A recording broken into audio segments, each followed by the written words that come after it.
Hello friends, स्वागत है आपका मेरे चैनल पे। तो आज हम बात करेंगे इंडियन कॉन्ट्रैक्ट एक्ट में सेक्शन 62 से लेकर सेक्शन 67 तक के बारे में, जहाँ पे बात की गई है कि वे संविधान जिनकी पालन करने की ना आवश्यकता नहीं होती है, परफॉर्म करने की कोई भी आवश्यकता नहीं है, कब नहीं है, किन कंडीशन में नहीं है, ये बात करेंगे आज के सेशन में, जहाँ पे हम देखेंगे नोवेशन, रिसेशन एंड अल्टरेशन, ये तीनों चीज़ क्या होती है और ये तीनों संविदा में किस प्रकार से यहाँ पे डिफाइन किया गया है।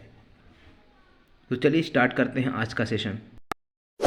इस वीडियो को लाइक करें, हमारे चैनल को सब्सक्राइब कर बेल आइकन जरूर प्रेस करें हमारी न्यू वीडियो सबसे पहले देखने के लिए। अब बात करें यहाँ पे भारतीय संविधान अधिनियम धारा 62 से 67 के बीच में, जो कहता है कि वे संविधान जिनका पालन करने की आवश्यकता नहीं है। इससे पहले के सेक्शन, सारे सेक्शन हमने कवर किया है इंडियन कॉन्ट्रैक्ट एक्ट का। हमारे चैनल पे जाके देखेंगे तो इंडियन कॉन्ट्रैक्ट एक्ट के नाम से पूरा प्लेलिस्ट बना हुआ है। इससे पहले का लेक्चर आप वहाँ पे जाके देख सकते हैं।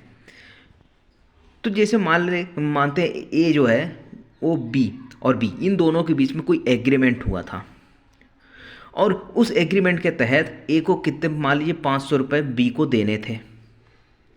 अब यहाँ पे जो एग्रीमेंट 500 देने का हुआ था, वो बाद में क्या होता है, जो ए है ये क्या करता है, उस संविदा को परिवर्तित करता है या फिर कुछ चेंजेस लाता है, या फिर बी को ही मान लेते हैं, बी उसमें कुछ चेंजेस लाता है। बी कहता है कि नहीं ठीक है, आप मुझे 500 रुपये की जगह आप कितना दोगे, सिर्फ 300 रुपये दो। उस एग्रीमेंट में चेंज कर दिया। तो यहाँ पे जो पहले संविदा की हुई थी ना, 500 रुपये वाली संविदा की गई थी, उसको क्या करना है, उसका पालन करने की आवश्यकता नहीं है, क्योंकि यहाँ पे एक नई संविदा का यहाँ पे सृजन कर लिया गया है 300 रुपये की। तो ये क्या कहलाता है, नोवेशन कहलाता है। तो ये नोवेशन, रिसेशन और अल्टरेशन, तीन चीज़ें यहाँ पे आपको धारा 62 में देखने को मिलती है। तो ये एक एग्जाम्पल के तहत यहाँ पे था कि अगर पक्षकार अपनी संविदा को नए एग्रीमेंट से या फिर नए संविदा से क्या कर लेते हैं, कोई नया एग्रीमेंट कर लेते हैं, सृजित कर लेते हैं, तो पुराने की पालन करने की आवश्यकता नहीं होती है। सबसे पहला यहाँ पे देखें धारा 62 में, तो यहाँ पे संविदा के नवीन, विखंडन और परिवर्तन का प्रभाव बताता है कि अगर जो कोई कॉन्ट्रैक्ट है उसमें अगर नोवेशन कर लिया जाए, ठीक है, या फिर रिसेशन हो जाए, अल्टरेशन हो जाए, तो इन तीनों का क्या प्रभाव होता है। तो सबसे पहली चीज़ देखते हैं कि नवीन यानी कि नोवेशन। नवीन का मतलब क्या होता है कि जब एक पक्षकार विद्यमान संविदा को एक नई संविदा द्वारा प्रतिस्थापित कर देता है, यानी कि पहले से एक संविदा की हुई थी ए और बी के बीच में, लेकिन इन्होंने क्या किया, जो पहले संविदा की गई थी ना, इसको चेंज करके इसकी जगह पे एक नई संविदा का क्या कर लेते हैं, गठन कर लेते हैं, प्रतिस्थापित कर देते हैं। तो जो पुरानी वाली संविदा थी ट्रायंगल वाली, उसको क्या करना होगा, उसके पालन करने की आवश्यकता नहीं है। तो इसे ही क्या कहा जाता है, नोवेशन यानी नवीन कहा जाता है। ठीक है, अब यहाँ पे देखिए इसका दृष्टांत देखिए। ये दृष्टांत आपको एग्जाम्पल आपको बैरक में मिल जाएगा, और ये एग्जाम में पूछा जाता है। ये बैरक में जो एग्जाम्पल दिए होते हैं वो एग्जाम में पूछा जाता है, इसलिए मैं वहीं से एग्जाम्पल लेके आया हूँ, अलग से लेके नहीं आया हूँ। अब यहाँ पे क्या है, ए बी ये दो लोग थे, ठीक है। का एक संविदा के अधीन खा को धन का देनदार है, यानी कि जो ए है, ए को कुछ पैसे देने थे, किसको, बी को। का, खा और गा के बीच में यही करार होता। पहले तो यहाँ पे एग्रीमेंट हुआ था कि ए जो है, ए पैसे किसको चुकाएगा, बी को चुकाएगा, यानी कि ए जो है वो देनदार है, और लेनदार कौन हुआ, बी हुआ, कि बी को पैसे उससे लेने थे। अब यहाँ पे बाद में क्या, इन दोनों के बीच में एग्रीमेंट तो था ही, बाद में क्या करते हैं, ए बी और सी ये तीन आ जाते हैं। इन तीनों के बीच में एक नया एग्रीमेंट होता है, यानी पुराने एग्रीमेंट की जगह एक नया एग्रीमेंट क्या होता है कि खा तत्पश्चात का के बजाय गा को अपना ऋणी मानेगा, यानी कि जो ए है, ए को पैसे देने थे, ठीक है, तो बी जो है एग्रीमेंट के तहत, नया एग्रीमेंट के तहत बी जो है किसको अपना ऋणी मानेगा, इस मानेगा सी को, यानी कि ऋणी, यानी ऋणी कौन होता है, जिसको ऋण दिया गया, ऋणदाता कौन हुआ, बी हुआ। बी ने तो ए को दिया था। अब हो सकता है ए ने क्या किया हो, ए ने पैसे किससे दिए हो, सी से, सी को दिए हो कुछ, ठीक है, और सी किसका, सी का ऋणी कौन है, ए है। अब यहाँ पे क्या हुआ कि बी ने कहा ठीक है, मैं अब किसका अपने ऋणी मानूंगा, सी को मानूंगा, और सी जो है वो क्या करेगा, पुराने जो ऋण था उसको चुकाएगा। ठीक है ना, यानी कि जो पुराना एग्रीमेंट हुआ था इन दोनों के, ए और बी के बीच में, उसको अब पालन करने की जरूरत नहीं है। का आप पालन, ए जो है वो पालन नहीं करेगा। अब कौन पालन करेगा, सी पालन करेगा। सी किसको चुकाएगा, अब बी को वहाँ पे पेमेंट करेगा। तो एक क्या होगी, एक नई संविदा बन गई। तो गा पर खा की एक नए ऋण की संविदा यहाँ पे तैयार हो जाती है। ये कहलाता है आपका नवीन। नहीं आया, एक बार फिर से समझिए। ए और बी के बीच में एग्रीमेंट होता है। ठीक है, एग्रीमेंट क्या होता है, ए जो है पैसा चुकाएगा किसको, बी को। बी ने कुछ उधार दिए रहे होंगे। बाद में ए और बी, ए बी सी तीनों आ जाते हैं। ठीक है, अब ए बी सी तीनों आते हैं तो यहाँ पे क्या होता है कि ए ने कुछ पैसे किसको उधार दिए हुए थे, सी को दिया हुआ था। अब यहाँ पे ए बी सी के बीच में एग्रीमेंट क्या होता है, बी कहता है ठीक है, अब मैं आप से किसको ऋणी मानूंगा, अब सी को मानूंगा। ए को चुकाने की जरूरत नहीं है, अब सी चुकाएगा पैसा बी को। तो एक नई संविदा कर ली सी से। तो जो पैसे सी को ए को देने थे वो ए को ना देकर वो किसको देगा, वो देगा बी को देगा। ये है आपका नोवेशन। अब एक चीज़ और ध्यान दीजिएगा, नोवेशन दो तरह की होती है। ठीक है, पहली नोवेशन कौन सी होती है, नवीन कौन सी होती है, जिसमें संविदा बदली जाती है। यानी कि आपने कोई संविदा की और उस संविदा को ही आप एक नए संविदा से चेंज कर देते हो, बदल देते हो। और दूसरी चीज़ क्या कहता है कि जिसमें एक संविदा के स्थान पर दूसरी संविदा प्रतिस्थापित की जाती है। ठीक है, यहाँ पे क्या हुआ, संविदा को बदला गया, यहाँ पे क्या किया गया है, दूसरी संविदा को ही प्रतिस्थापित कर दिया गया। दो तरह की होती है। तो यहाँ पे क्या हुआ, यहाँ पे क्या कर दिया गया, एक नए संविदा को प्रतिस्थापित किया गया। उसी तरह से संविदा को भी यहाँ पे बदला जाता है। अब दूसरा आता है आपका विखंडन। विखंडन के साथ आपको धारा 27 पढ़ना पड़ेगा एसआरए की।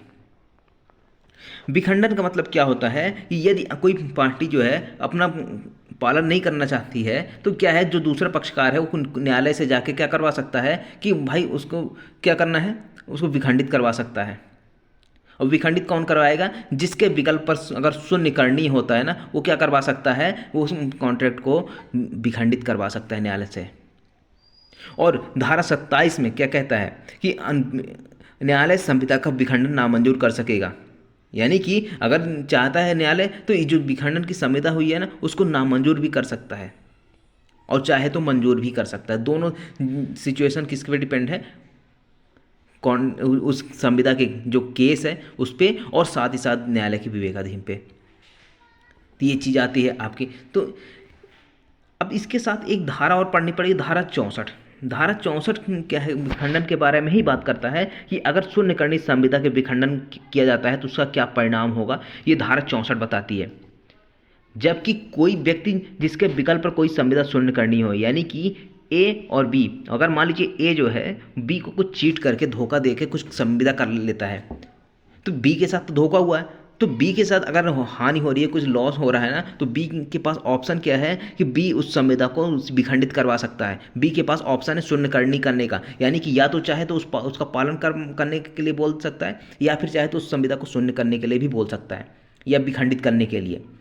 तो यहाँ पे बी के पास ऑप्शन रहता है कि उस चाहे तो उसको विखंडित करवा दे। ठीक है, तो जिसके विकल्प पर शून्यकरणीय है वह संविदा वो विखंडित कर देता है, तो उसके दूसरे पक्षकार को उसमें अंतर्विष्ट किसी वचन का जिसका वह वचनदाता पालन करने की आवश्यकता नहीं है। यानी कि अगर ये विखंडित करवा देता है ना, तो ए जो है जिसने जो भी यहाँ पे कॉन्ट्रैक्ट में यहाँ पे पालन करने के लिए प्रॉमिस किया होगा, वचन दिया होगा, उसको पालन करने की जरूरत नहीं है। भाई यहाँ पे जब संविदा हुई थी उस संविदा का ही तो विखंडन हो गया, संविदा खत्म हो गई, रिसेशन हो गया इसका। अब दूसरी चीज़ यहाँ पे कहता है कि शून्यकरणीय संविदा को विखंडित करने वाले पक्षकार ने, यानी कि विखंडित करने वाला पक्षकार कौन है, यहाँ पे बी है। भाई बी को चीट किया गया था, तो यदि ऐसी संविदा के किसी दूसरे पक्षकार से तत्कालीन कोई फायदा प्राप्त किया है, पहली चीज़ क्या है कि जिसके पास शून्यकरणीय करने का यहाँ पे ऑप्शन है वही क्या करवा सकता है, उसको विखंडित करवा सकता है, बी के पास था। और यहाँ पे यदि ए से कोई फायदा प्राप्त किया है, ठीक है, अगर ए से कोई फायदा प्राप्त किया होगा बी ने ना, तो उस फायदा को उसको रिटर्न करना होगा। ये दूसरी चीज़ है कि प्रत्यावर्तित कर देगा, यानी जैसे विखंडित होता है उसको परिवर्तित कर देगा। लेकिन यदि ये चाहे, ठीक है, कि अगर वो उस संविदा से जो भी हानि हुई होगी अगर उसको वसूलना चाहता है, यानी बी को चीट किया गया था और बी को कुछ लॉस हुआ है और बी चाहता है कि उससे डैमेजेस क्लेम करना चाहता है ना, कोई क्षतिपूर्ति लेना चाहता है, तो सबसे पहले उसको क्या करना होगा, उस संविदा को विखंडित करवाना होगा, यानी रिसेशन करवाना होगा। उसके बाद वो क्या कर सकता है, उस विखंडित संविदा के आधार पर उससे कंपनसेशन मांग सकता है, हर्जाना मांग सकता है, क्षतिपूर्ति मांग सकता है। तो धारा 27 भी इसके साथ आपको पढ़ना है एसआरए का, यानी कि विखंडन तो हो गई, ठीक है, विखंडन करने से पहले यानी विखंडन करने के बाद ही वो क्या कर सकता है, डैमेजेस को क्लेम कर सकता है। जब अब सारे पढ़ोगे, सारे मैंने बताया हुआ है, वहाँ पे आप लेक्चर जाके देखो 25, 26, 27, 28 इधर सारे सेक्शन, तो आपको समझ में आएंगे विखंडन के पूरे प्रभाव। ठीक है, ये रहा आपका विखंडन के क्या परिणाम होंगे। पहला क्या होगा कि जिसके पास ऑप्शन है वही करवा सकता है, और दूसरा उसने अगर कोई फायदा प्राप्त किया है तो उसको लौटाना होगा, प्रत्यावर्तित करवाना होगा। अब आता है तीसरी चीज, परिवर्तन, ऑल्ट्रेशन।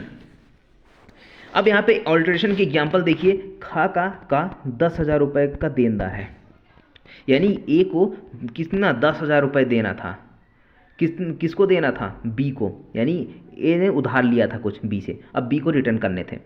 अब खा से का ठहराव करता है और खा को 10,000 रुपये के ऋण के बदले 5,000 रुपये के लिए का की संविदा बंधक करता है, यानी कि यहाँ पे एक नई संविदा और पुरानी को निर्वाचित कर देती है। कैसे, यहाँ पे क्या हुआ, ए ने क्या किया कि 10,000 तो देने थे, लेकिन बी ने क्या किया, भाई बी को तो पैसे चाहिए थे, तो बी ने क्या किया कि चलो ठीक है 5,000 रुपये की आपकी संपत्ति है, उसको मैं बंधक रख लेता हूँ, 10,000 रुपये आप रहने दो। तो यहाँ पे जो 10,000 रुपये वाला है ना, इसका पालन करने की आवश्यकता नहीं है, ये 5,000 रुपये वाला बंधक वाला है ना, उसको पालन करने की आवश्यकता है। यहाँ पे एक नई संविदा की गई है और पुरानी को क्या किया गया है, निर्वाचित किया गया, यानी निर्वासित किया गया, इसको हटा दिया गया, समाप्त कर दिया गया, यानी इसमें परिवर्तन कर दिया गया उस संविदा में। ये आता है आपका परिवर्तन। आई होप आपको ये समझ में आया होगा तीनों चीज़ें, नोवेशन, अल्टरेशन और रिसेशन। अब आता है धारा 63। धारा 63 की बात करें हम, तो यहाँ पे क्या कहता है, वचन ग्रहीता वचन के पालन से अभिमुक्ति या उसका परिहार दे या कर सकेगा। यानी कि ए ने कुछ बोला है, बी उसको क्या करेगा, यहाँ पे ए ने बोला कि मैं तुम्हें कार दूंगा, और बी क्यों क्या बोल दिया, हाँ ठीक है चलो कार दे देना, मैं तुम्हें पैसे दे दिया हूँ या फिर दे दूंगा, जो भी है। यहाँ पे एक्सेप्टेंस किसने दी है, वचन ग्रहीता कौन है, बी है। बी चाहे तो एक जो पालन है करने का, जो इसने ए ने जो प्रॉमिस किया है उसको क्या कर सकता है, या तो उससे अभिमुक्ति दे सकता है, भाई छूट दे सकता है कि भाई पालन नहीं करो, या फिर उसको परिहार दे सकता है, या फिर उसमें जो भी चाहे वो कर सकता है। कौन कर सकता है, वचन ग्रहीता कर सकता है। ये नहीं कि वचन जिसने दिया है वही बोल दे कि हाँ चलो ठीक है अभिमुक्ति देता हूँ मैं अपने आप को, भाई अपने आप को कैसे दे सकता है। तो वचन ग्रहीता जो है ना, वही यहाँ पे अभिमुक्ति दे सकता है। हर वचन ग्रहीता अपने को दिए गए किसी वचन के पालन से अभिमुक्ति या परिहार या पूर्णता या भक्ति दे कर सकेगा। यानी कि या तो उससे पूर्णतः पालन करने से बोल देगा कि चलो ठीक है भैया आप मुझे कार नहीं दो, पूरी तरह से मत दो, ठीक है, या फिर ये भी बोल सकता है कि कार के बदले मुझे आप कार 5 लाख की है तो मुझे 2.5 लाख रुपए दे दो, बस हो गया। इतना कर सकते हैं। कुछ छूट दे देता है, कुछ यहाँ पे परिहार कर देता है, रेमेडी कर देता है यहाँ पे कुछ चीज़ें, तो ये चीज़ हो सकती है यहाँ पे। या फिर ऐसे पालन के समय बढ़ा सकता है, यानी कि अगर ए ने बोला कि मैं तुम्हें 5 तारीख तक के अंदर 5 लाख रुपए दूंगा, तो यहाँ पे उसने अगर नहीं दिया, फिर कुछ भी हो सकता है उसके साथ, तो यहाँ पे अगर जो वचन ग्रहीता है वो अगर चाहे तो टाइम बढ़ा सकता है पालन का, 5 था तो उसको 15 कर सकता है, 20 कर सकता है, 10 कर सकता है, जो चाहे वो कर सकता है। लेकिन ऑप्शन किसके पास है, यहाँ पे ये टाइम बढ़ाने का वचन ग्रहीता के पास है। या फिर उसके स्थान पर किसी तुष्टि को जिससे वो ठीक समझे प्रतिनिधित्व कर सकेगा, यानी कि अगर वो कार के स्थान पर कुछ और चीज़ें एक्सेप्ट कर सकता है तो वो भी वो कर सकता है। ठीक है, जो संविदा हुई थी ना जिस चीज़ के लिए, अगर वो संविदा नहीं मिल रहा है और उसके स्थान पर कोई अदर चीज़ को तुष्टि दे रहा है कि हाँ चलो ठीक है इससे मैं काम चल सकता है मेरा, तो वहाँ पे ये क्या कर सकता है, उसको परिहार अभिमुक्ति दे सकता है, छूट दे सकता है।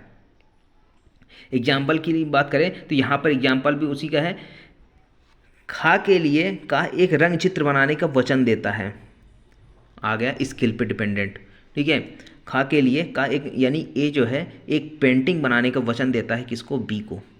तत्पश्चात खा उससे वैसा करने से निषेध कर देता है, यानी कि बाद में बी मना कर देता है कि भैया मुझे पेंटिंग नहीं चाहिए, बनाने की ज़रूरत नहीं है, मना कर दिया, निषेध कर दिया, प्रोहिबिट कर दिया। तो जो ए है, ए उस वचन के पालन के लिए आबद्ध नहीं होगा अब। ठीक है, तो यहाँ पे क्या कर दिया, इसको छूट दे दी, भैया अपने वचन का पालन मत करो, रहने दो। तो यहाँ पे इस अपने वचन का पालन करने के लिए ना आबद्ध नहीं है। क्यों? क्योंकि जब भाई जिसने एक्सेप्ट किया था, एक्सेप्टेंस दिया था, प्रतिग्रहित किया था, उसी ने तो मना कर दिया। जिसके लिए जिसको पेंटिंग देनी थी उसी ने मना कर दिया। हालांकि अगर इससे कुछ लॉस हुआ होगा, कुछ हानि हुई होगी, तो वो उससे रिकवर कर सकता है बी से। दूसरी चीज़ आती है कि खा का 5,000 रुपये का देनदार है, यानी कि जो बी है उसको 5,000 रुपये देने थे, किसको? ए को। अब का उस समय स्थान पर जिस पर 5,000 रुपये दिए थे, खा को 2,000 रुपये देता है, यानी कि बी जो है, ठीक है ना, 5,000 रुपये जहाँ देने थे जिस स्थान पे, उसने क्या कर दिया, सिर्फ 2,000 रुपये ही दिया, और खा संपूर्ण ऋण की तुष्टि में उन्हें प्रतिग्रहित कर लेता है। ठीक है, अब यहाँ पे जो बी जो है, बी को 5,000 रुपये की जगह किसने कितना दिया? सिर्फ ए ने सिर्फ 2,000 रुपये दिया। ठीक है, अब जब 2,000 रुपये देता है तो बी क्या कहता है, चलो ठीक है, अब मैं इसी में खुश हूँ, अब मुझे और पैसे की जरूरत नहीं है। तो इसने क्या कर दिया, संपूर्ण ऋण का उन्मोचन कर दिया, बाकी जितने भी ऋण बचे थे संपूर्ण ऋण का उन्मोचन कर दिया। यह है आपका सेक्शन 63। 64 हो गया, 65 ये रहा आपका। वह उस व्यक्ति की बाध्यता जिसने शून्य करार के अधीन या उस संविदा के अधीन जो शून्य हो गई है फायदा प्राप्त किया हो, यानी कि ए बी से कॉन्ट्रैक्ट यदि कुछ करता है और कॉन्ट्रैक्ट बाद में क्या हो गया, शून्य हो गया, या फिर कॉन्ट्रैक्ट जो एग्रीमेंट है वो शून्य है, तो क्या होगा, जो भी उसने बी से प्राप्त किया होगा उसको क्या करना होगा, रिटर्न करना होगा, या फिर बी ने ए से प्राप्त किया होगा उसको रिटर्न करना होगा, क्योंकि संविदा शून्य हो चुकी है। तो इसका परिणाम बताता है कि जबकि किसी करार के शून्य होने का पता चले, यानी कि संविदा तो कर ली लेकिन बाद में पता चलता है कि संविदा शून्य थी। कौन सी संविदा? 25 से 30, यानी कि आप देखोगे ना धारा 25 से 30, उसमें क्या बताया गया, ये ऐसे एग्रीमेंट जिसमें जो शून्य होते हैं, बाद मान लीजिए नहीं पता था, बाद में क्या होगा, उनको पता होगा कि ये संविदा क्या है, शून्य है, करार एग्रीमेंट शून्य है। दूसरी चीज़ कि कोई संविदा शून्य हो जाए, यानी कि संविदा शून्य नहीं हुई थी पहले, बाद में हो गई। जैसे आपने क्या किया, आपने ए ने बी से कॉन्ट्रैक्ट किया, यानी बी कहाँ का था, बी पाकिस्तान का, ए इंडिया का। ए ने बोला गोल्ड यहाँ पे सप्लाई करेगा, एक्सपोर्ट करेगा, किसको? बी को। बाद में कुछ युद्ध छिड़ गया, यहाँ पे एक कानून बना दिया गया कि यहाँ पे इसको गोल्ड सप्लाई नहीं कर सकते, एक्सपोर्ट नहीं कर सकते। तो ये क्या होगी, संविदा शून्य हो गई, क्योंकि विधि इसको मना कर दिया गया। तब वह व्यक्ति जिसने ऐसे करार या संविदा के अधीन कोई फायदा प्राप्त किया, यानी कोई भी व्यक्ति जिसने फायदा प्राप्त किया हो ना इस संविदा के अधीन, उसको क्या करना होगा, उस फायदा को रिटर्न करना होगा और उसको प्रत्यावर्तित करना होगा। और साथ ही साथ अगर कोई लॉस हुआ है दूसरे पार्टी का तो उसको प्रतिकर देने का भी आवेदन होगा। ठीक है, ये जो 65 है ना, ये 25 से 30 अलग हो जाता है और 65 अलग हो जाता है। 25 से 30 क्या कहता है, जो संविदा आपने की, जो एग्रीमेंट आपने किया है वो शून्य हो सकती है। ठीक है, लेकिन जो यहाँ पे 65 की बात करें, 65 क्या कहता है कि जो आप शून्य का होने का पता चलता है बाद में। ठीक है, पहले तो आपको नहीं पता था, शून्य होने का पता चला बाद में, या फिर संविदा शून्य हो गई, इसके बारे में यहाँ पे बात करता है ये। एग्जाम्पल देखिए कि खा को यह वचन देने के प्रतिफल स्वरूप कि वह का की पुत्री गा से वो विवाह करेगा। खा को यह वचन देने के प्रतिफल स्वरूप कि का की पुत्री गा से विवाह करेगा, यानी कि खा ने क्या वचन दिया, बी ने क्या वचन दिया कि वह ए की पुत्री सी से विवाह करेगा, कर लेगा, और खा को का 1,000 रुपये देता है, यानी कि जो ए है ना उसमें बी को कितना 1,000 रुपये देता है कि सी से विवाह करेगा बाद में। अब जब वचन दिया गया उस टाइम पे सी मर चुकी थी, जब भाई सी मर चुकी थी तो यहाँ पे एग्रीमेंट क्या हो गया, शून्य हो गया। जब शून्य हो गया तो बी ने जो फायदा प्राप्त किया था उसको रिटर्न करना होगा 1,000 रुपये। ये चीज़ आपकी आ जाती है सेक्शन 65।